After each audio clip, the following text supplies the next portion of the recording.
तो आपने क्या सोचा? कुछ नहीं। अच्छा हाँ, तेरी माँ ने कहा था कि कपड़े धोने का शौक है तुझे, याद आया मुझे।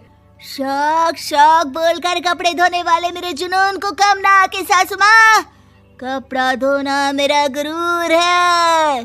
तभी पति भी वहाँ आ जाता है। अभी अभी मैंने इसे सनी देओल की फिल्म दिखाई है, उसी के डायलॉग मार रही है माँ। अच्छा सुन, साफ साफ बता रही हूँ, पानी सुबह 4 से 6 और शाम को 10 से 12 आता है, समझी?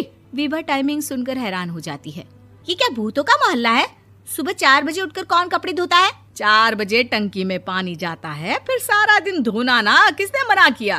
अरे कैसी बात कर रही हैं? 200 लीटर की टंकी में कितने कपड़े धो लूंगी मैं? सुबह ही उठ जाऊंगी मैं। अब क्या था, विभा सुबह 4 से लेकर रात के 12 बजे तक कपड़े ही धोती रहती। एक रोज सास पड़ोस से निकलकर कहीं जा रही होती है कि साथ वाली कहती है, हाँ कल्लू की माँ, जरा ये बताओ कि 2 साड़ी है, 2 ब्लाउज और एक पेटीकोट और एक नाड़े वाला लंबा कच्छा।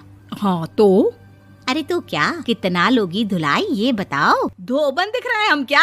हमारे पति सरकारी नौकरी से अभी अभी रिटायर हुए हैं और बेटा सुपरवाइजर है कोयला फैक्ट्री में। धोबन समझ रखा है हमें? हाय रे कल्लू की अम्मा, माफ कर दो, वो तो मोहल्ले में यही सब बता रहे थे कि तुमने बहू को कपड़ा धुलवाने के काम में लगा दिया है। सास को पड़ोसन की बात सुनकर गुस्सा आ जाता है। वो घर पहुंचती है जहां घर के बाहर ही इतने सारे कपड़े सूख रहे होते हैं जितने कि किसी धोबन के घर पर। अरे ओ कल्लू की दुल्हन, बाहर निकल। माँ जी यहीं आ जाओ, बाथरूम में चादर धो रहे हैं हम। अरे अभी हम धोते हैं, तुमको बाहर निकलो। ये आस पड़ोस वाले बोल रहे हैं कि हम बहू से कपड़े धुलवा कर उसे कपड़ा धोने वाली बना दिए हैं। अरे छोड़ो ना माँ जी, किन लोगों की बातों में आती हो?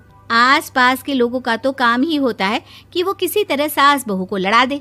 बहू सारे घर के कपड़े धोती है, ये क्या कम है? बोलिए। सास को भी लग जाता है कि वो बहू का ये सनकीपन नहीं छुड़वा सकती, इससे अच्छा है कि खुद ही चुप हो जाए।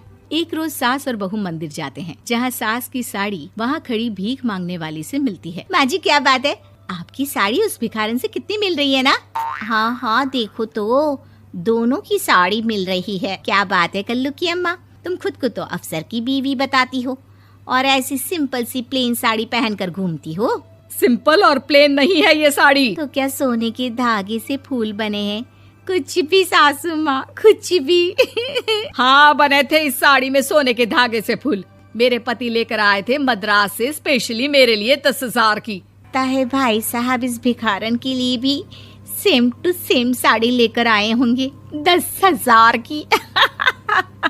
सास उस वक्त कुछ नहीं कहती, लेकिन बहू के साथ घर आती है और अलमारी से एल्बम निकाल कर लाती है। ये साड़ी देख रही है, ये वही साड़ी है जिसे मैंने अभी